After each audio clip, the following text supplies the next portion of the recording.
Nous sommes le 31 juillet 2023. Il est 20 heures lorsque le colonel Abdoulaye Maïga, ministre d'État de l'administration territoriale et de la décentralisation et porte-parole du gouvernement malien, fait cette déclaration historique sur les antennes de l'ORTM. Les gouvernements de transition du Burkina Faso et du Mali, 1. Expriment leur solidarité fraternelle et celle des peuples burkinabés et maliens au peuple frère du Niger qui a décidé en toute responsabilité de prendre son destin en main et d'assumer devant l'histoire la plénitude de sa souveraineté. 2. Dénonce la persistance de ces organisations régionales à prendre des sanctions aggravant la souffrance des populations et mettant en péril l'esprit de panafricanisme. 3. Refuse d'appliquer ces sanctions illégales, illégitimes et inhumaines contre le peuple et les autorités nigériennes. 4.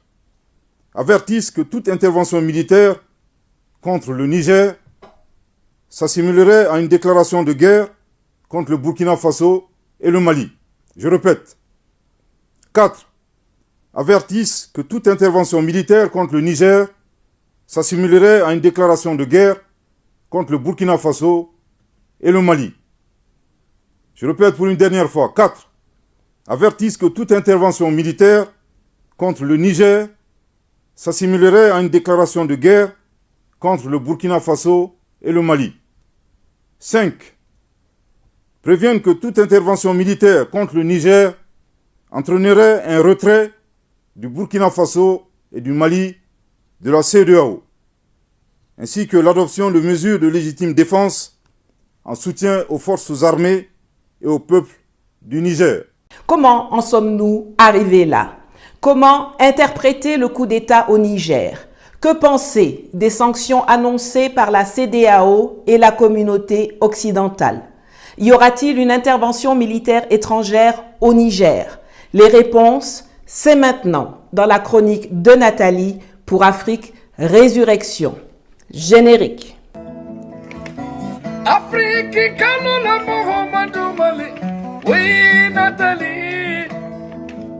Le 26 juillet 2023, 5 jours avant la prise de position conjointe des autorités maliennes et burkinabées, la garde présidentielle du Niger a gardé très strictement le président Mohamed Bazoum dans ses appartements. Il n'a pas été autorisé à en sortir depuis lors et le général Abdraman Tiani, commandant de la garde présidentielle, au nom du CNSP, le Comité national de sauvegarde de la patrie, s'est déclaré nouveau maître du pays dans une allocution diffusée sur les antennes de la télévision nationale. Dès 2022, à travers des analyses géopolitiques disponibles sur mes réseaux sociaux, j'ai averti Mohamed Bazoum qu'il serait le prochain sur la liste des renversés s'il acceptait, en porte-à-faux avec la volonté populaire et d'une partie de l'armée, de transformer le Niger en réceptacle des déchets militaires français que sont les soldats de l'opération Barkhane éjectés du Mali en juin 2022. Je ne suis donc pas surprise de ce qui s'est passé à Niamey la semaine dernière. Par contre, le fait que Bazoum ait été surpris par le coup d'État atteste encore une fois de la totale inefficacité du renseignement français et ou de la duplicité de l'armée française, tout aussi incapable de combattre les terroristes, bon, cela se comprend d'ailleurs en partie puisqu'elle les finance, que de prévenir et protéger ses amis, complices et serviteurs. Damiba et Kaboré au Burkina Faso peuvent en témoigner, tout comme plus loin dans l'histoire les Harkis en Algérie ou les collabos des Occidentaux abandonnés sur le tarmac en Afghanistan. J'ose donc espérer que tous ces petits guignols africains à la tête de nos États qui se réclament amis et frères de Macron en prennent bonne note. Dans la foulée, nous avons observé les réactions standards du syndicat de malfaiteurs réunis au sein de la CEDEAO et de l'Union africaine et de leurs maîtres. Après avoir été versés encore une fois nos visages à Saint-Pétersbourg en tenant des discours abscons et déphasés et en ayant des attitudes incongrues et ridicules, j'aurai d'ailleurs l'occasion d'y revenir dans une prochaine vidéo, donc n'oubliez pas de vous abonner pour ne rien rater. Nos laquais de service se sont rendus à Abuja, au Nigeria, pour un sommet extraordinaire de la communauté des énergumènes domestiqués par l'extérieur en Afrique de l'Ouest, la CEDEAO. Comme d'habitude, ils ont repris à leur compte la liste des sanctions qui leur avaient été communiquées précédemment par le Quai d'Orsay et l'Élysée, à savoir la fermeture des frontières, l'interdiction de survol, le kidnapping des avoirs du Niger à la Banque centrale des États de l'Afrique de l'Ouest et dans les autres banques centrales de la zone, la suspension de toutes les transactions financières, incluant celles relatives à la fourniture des services publics, les interdictions de voyage et gel des avoirs des militaires impliqués dans le coup d'État, ainsi que des membres de leur famille. Pendant ce temps, en parfaite symbiose, la France, les États-Unis et d'autres États occidentaux annonçaient suspendre leur aide et endosser les mesures annonnées par leurs pantins. Jusqu'ici, c'est business as usual, rien de neuf sous le soleil. Ça avait déjà été déroulé avec le Mali et on a tous vu où cela a abouti. Coup de pied aux fesses de Barkhane, de Takuba, de la MINUSMA, sortie du G5 Sahel, rupture de tous les accords de défense avec la France, expulsion de l'ambassadeur de France et du représentant résident de la CEDEAO et extrême solidarité des peuples africains avec les autorités et les populations maliennes.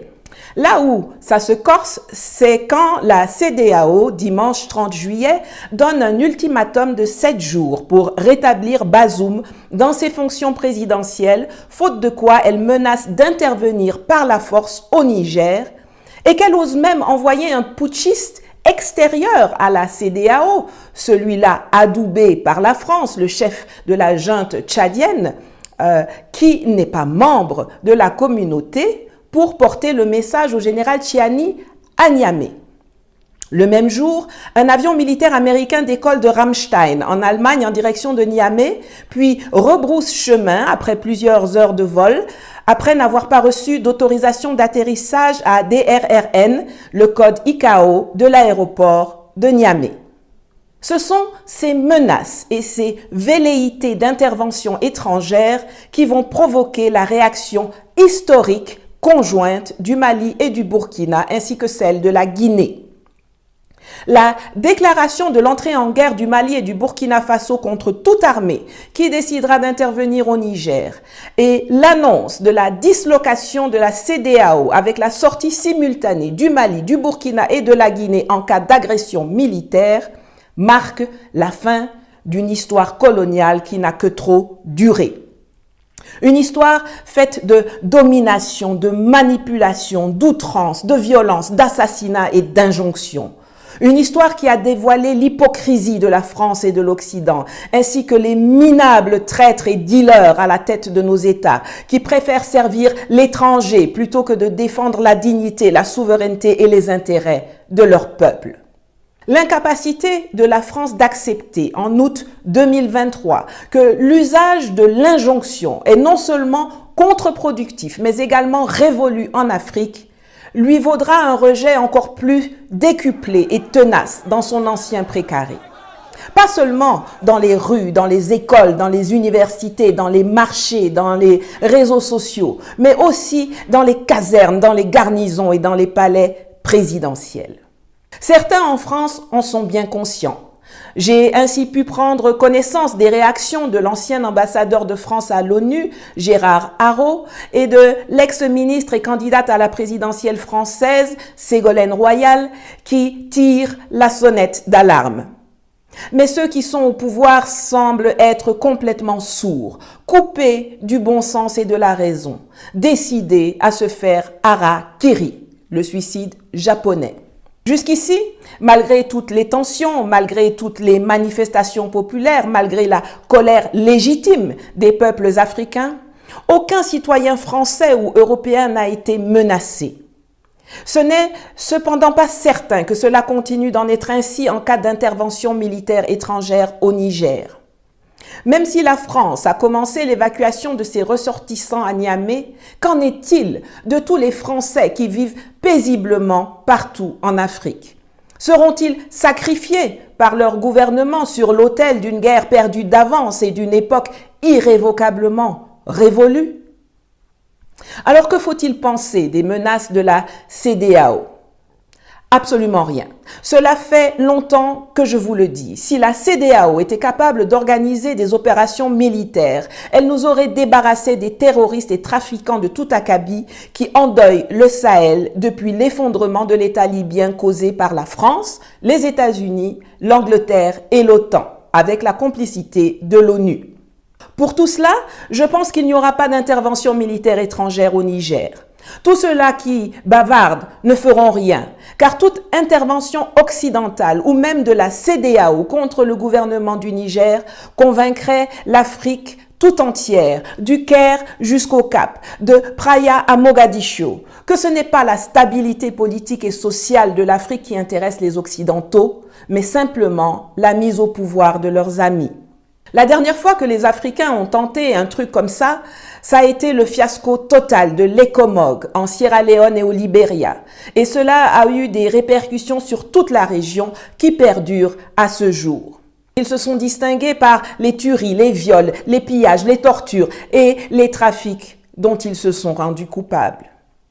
Les djihadistes d'aujourd'hui ont commencé à avoir des équipements par le trafic que Félix Houphouët-Boigny et Blaise Compaoré ont organisé pour livrer des armes au Libéria et à la Sierra Leone dans les années 80-90 avec l'aide de l'ECOMOG. Il y a des armes de cette époque qui n'ont pas encore été récupérées et qui dorment encore en Guinée. Il y en a d'autres qui se sont retrouvées en Côte d'Ivoire, au Mali, au Niger, au Burkina. Tout est lié. Diligenter une intervention militaire au Niger, c'est automatiquement donner l'occasion aux terroristes d'amplifier leurs attaques contre ces trois armées. Les effets immédiats seront que les dirigeants maliens, burkinabés et nigériens vont demander un appui encore plus important à Moscou. Et les armes russes et chinoises utilisées par des Africains vont se retrouver à combattre des armes européennes et américaines utilisées par d'autres Africains. Ce qui va commencer au Niger va arriver le lendemain à Ferké, le surlendemain à Bouaké et 5 jours après à Assini. Les forces dormantes de la zone vont se réveiller et en un temps de mouvement, le Ghana, le Togo, le Bénin et le Nigeria seront contaminés et totalement déstabilisés. Les opportunistes de toutes origines vont se bousculer pour prendre la place de la France et s'accaparer le cacao, le café, l'EVA, l'or, l'uranium. Quelle perspective! Même la suspension de l'aide étrangère annoncée par les Occidentaux n'aura pas l'impact attendu et les moins idiots le savent parfaitement. L'aide que les États occidentaux octroient aux pays de la zone n'est pas destinée à améliorer les conditions de vie des populations du Sahel.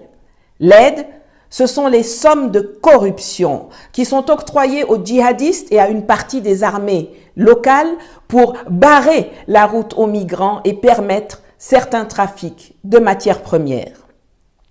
La grosse frayeur des Européens, c'est le grand remplacement. Et c'est pour cela que le Hitler tunisien Saïd Kaès et les factions libyennes peuvent être aussi violents qu'ils veulent envers les Africains. Du moment qu'ils freinent la poussée migratoire, l'Europe ferme les yeux et met la main à la poche.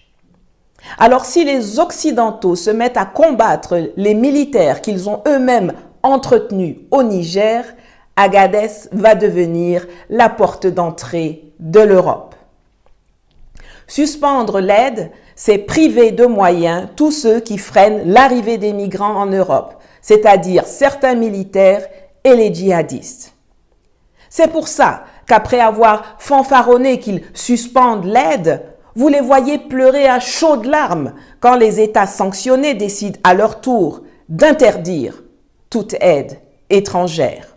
Alors non, il n'y aura pas d'intervention militaire étrangère au Niger et le mouvement d'émancipation des peuples africains continuera d'emporter dans une lame de fond le mafieux système de la France-Afrique.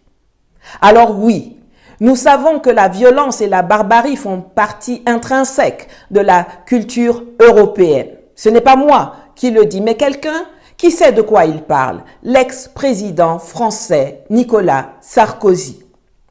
Je vais vous dire une chose, l'Europe, de tous les continents du monde, est le continent le plus brutal où il y a eu les guerres les plus sauvages.